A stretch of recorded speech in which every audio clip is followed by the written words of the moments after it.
Hey everyone. In this video, I wanted to share some insights on production machine learning systems.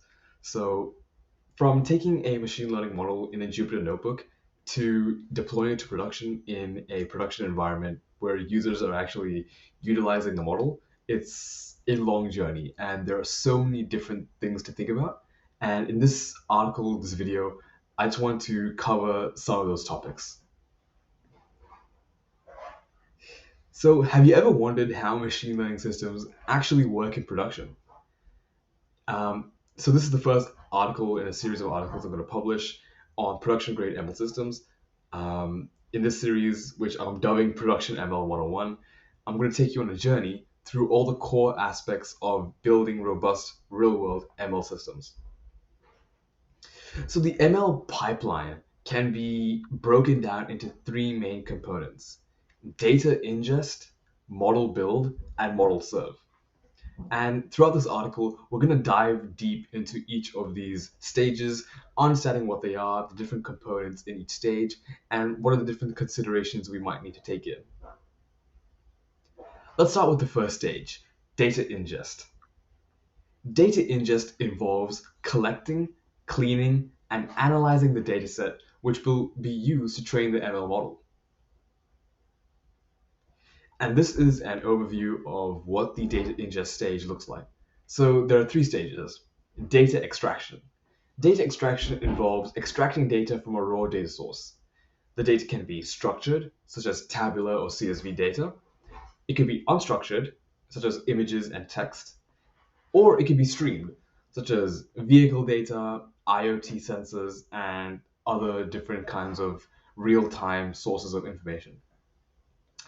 The next stage is data analysis.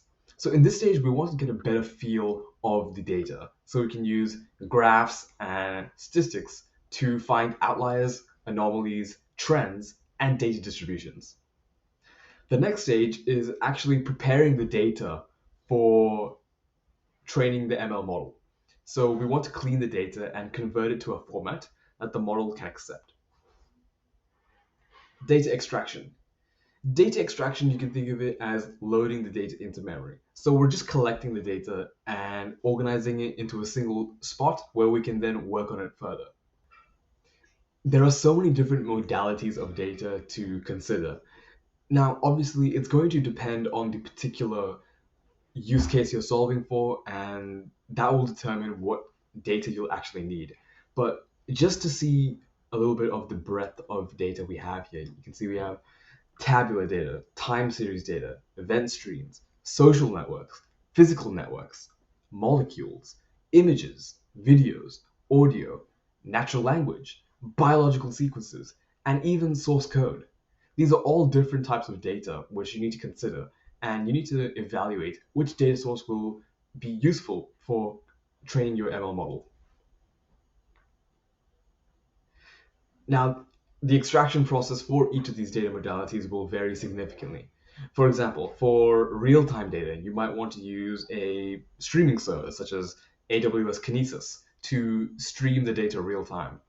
For image data, you might want to have a bucket in S3, which is storing all your images. And the extraction process will vary for each modality.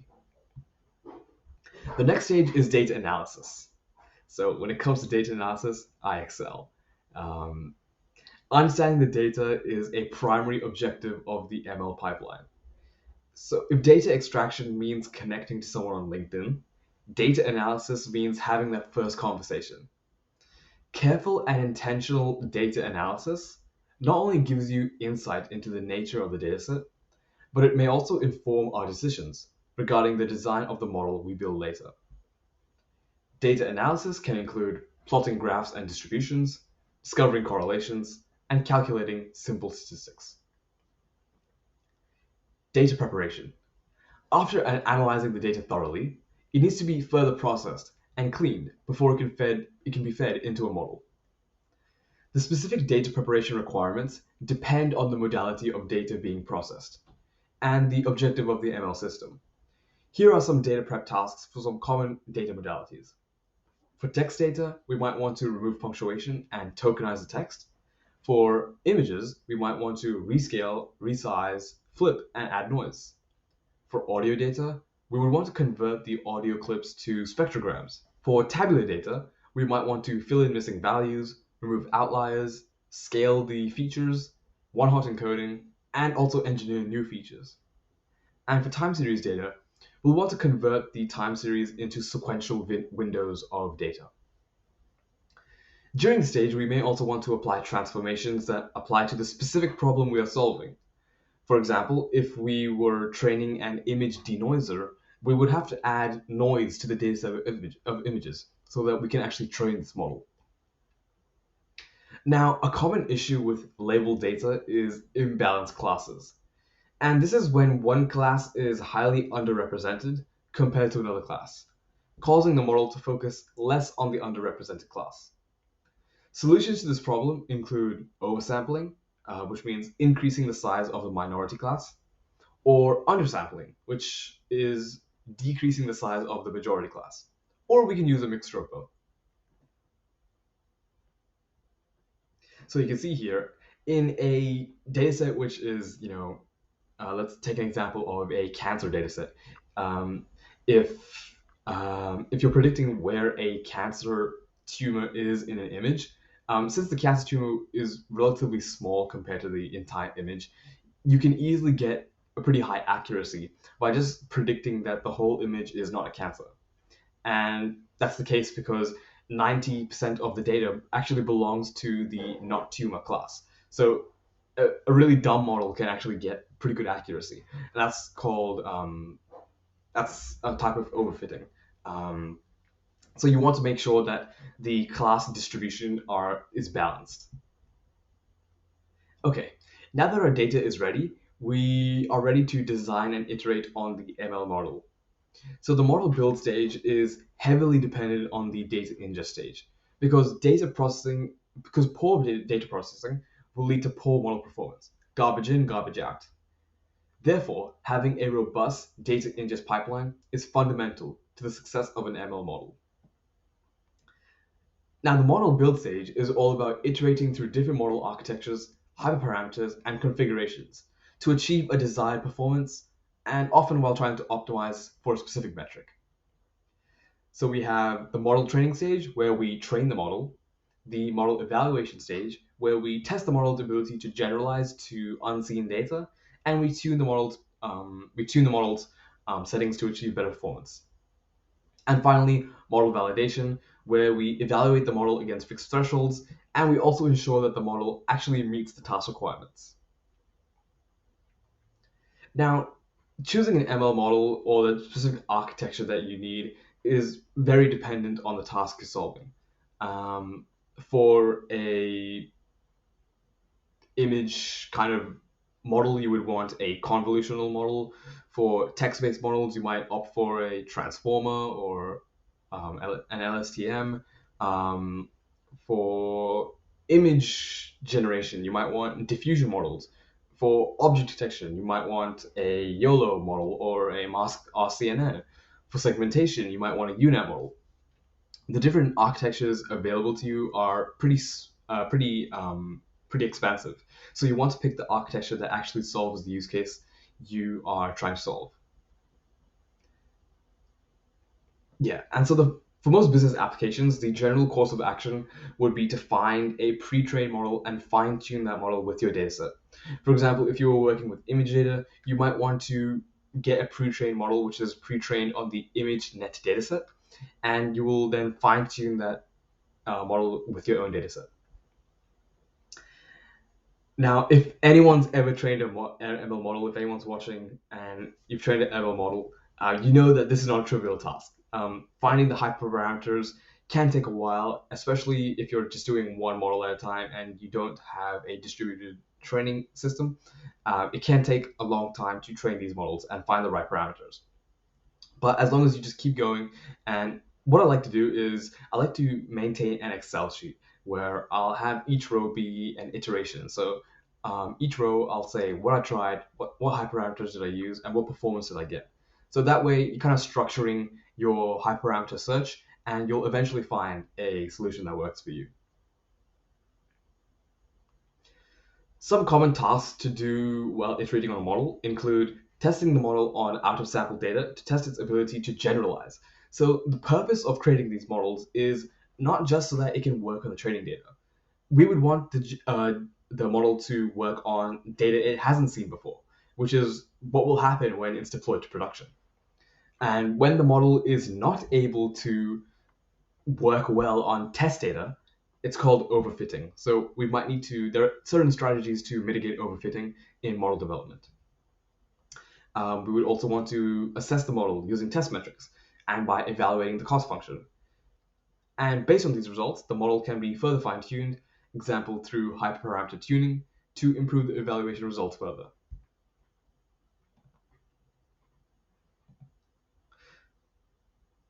Along with hyperparameter tuning, trying on different model architectures can also lead to significant performance boosts.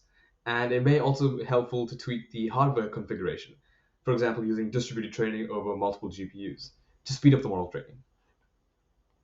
So here's a simple flowchart I drew up just to show you a little bit about the process of model development. So first we build a baseline model, test it on the out-of-sample data. Does it achieve the desired performance? If not, then we can tweak the model or the hardware. If it does achieve the desired performance, does it meet the business requirements? If not, then again, we keep tweaking the model and the hardware. But if it does meet the business requirements, then we go on to the model serve stage. Now, one critical thing to understand is validating the model for business needs. So, usually for these systems, there are some business requirements that these models have to comply by. So, in production environments, models often have to meet these certain business-defined requirements. For example, a common test is to look at performance by slice.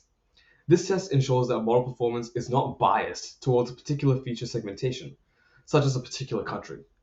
So we want the model to work the same regardless of which country or which semantic segmentation the model is performing in. And that's an example of a test case or a business requirement that might be required of these models. But after building the model, we are ready to serve the model. So we're ready to deploy it and make it available to other developers to use as an API or a REST service or a microservice, and we'll get into those details right now. So before we can actually deploy this model, we just save it. We basically need to save it, and it's like a version control system. So that's what a model registry is. A model registry is a centralized tracking system which stores lineage, versioning, and related metadata for published machine learning models. So it's basically a documentation of the models that have been built so far, and just a record for the models that have been built and their performance, metadata, what data did it use, the pipe parameters, all that information. After we've saved it to a model registry, we're ready to create a prediction service, which will actually expose this model to other stakeholders. So the prediction service acts as a face for the final trained model. It could be stored in an app, an API, a microservice, or it can also be pre-computed. And we'll get into the details of this later. After we have deployed the model, we need to continuously monitor it. Actively monitoring the quality of your model in production is really important to ensuring that the model is up to date and it doesn't suffer from model staleness, which we'll also discuss further. Okay, so I think I've already covered what a model registry is. Who trained and published the model, which datasets were used for training, what evaluation metrics were used, and when was the model deployed to production. For a prediction service, we want to make this trained model accessible. And for this, we need to deploy a prediction service. The type of prediction service deployed is actually dependent on the problem you're trying to solve. So in this diagram, I've showcased three kind of ways of deploying the trained model and the different use cases that they might suit for. So the first use case is for storing the trained model in the application bundle. The second is building an API or a microservice to serve the requests to the model. And the third is running all possible predictions and storing them in a lookup table. So for edge mobile prediction, what is edge mobile prediction? Well, mobile prediction is running the ML model on the device itself. So let's say I have a app which classifies images. One way I could do this is by storing the model on the phone itself in the app bundle. So this would decrease latency as the model is not stored in an HTTP server and we don't have that network request time. But this is only applicable for models for situations where the model size is small because we are storing it in the app bundle. The second example is dynamic serving. So this involves storing the model on a server or in the cloud and exposing an API or building a microservice that serves as the face of the model.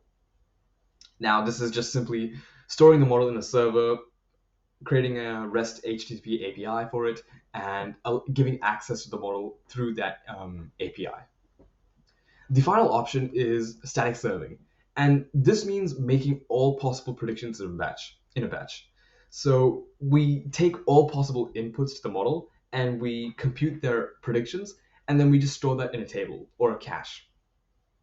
Now, an example use case of this is recommendation systems, where recommendations can be pre-computed for each user and then stored for later retrieval for the e-commerce app. The last stage is monitoring. So you might think that after deploying the model, everything's done, right? Well, it turns out that the environment in which the model operates is subject to constant change. If the data used to train the model becomes outdated and no longer represents the live incoming data, the model risks becoming stale, resulting in poor performance on current data. Take, for instance, a recommendation model for an e-commerce website, which is subject to changing customer preferences. Without adapting to these changing preferences, the model may persist in generating recommendations aligned with outdated customer tastes, rendering them irrelevant and unhelpful. So you can see here we have this cycle of model iteration. So we deploy the ML model, we monitor the model performance. If there are any changes in the environment, we need to update or retrain the model. Now, the phenomenon where a model is no longer up to date with its environment is called model staleness. And regularly assessing the performance of the model on live data through a robust monitoring system allows for the detection of such degradation. And the outputs of this monitoring process can be fed into the data extraction process, which could serve as a trigger to execute the pipeline or gather new data. So when these degradations are detected, we can trigger the pipeline to collect new data and retrain the model. So those are my thoughts, some insights on production machine learning systems. Hope you gained something valuable from that. Here's the full pipeline. I made this diagram myself, and all these diagrams are built by myself. So data extraction to data analysis, data preparation, model training, model evaluation, model validation, model registry, prediction service, and monitoring. And that's basically it for this article. Now, in the next article, I'm actually going to be going through more about how to deal with model staleness and also a bit more of the nuances of deploying the model to production. So actually, how do we expose this model to production? And I'm going to be diving more into that in the next article. But that's all for this video. If you liked it, go ahead and smash that like button and subscribe to get updated when I publish new content. And that'll be it for this video. Thanks so much for watching, and I'll see you in the next one. Peace.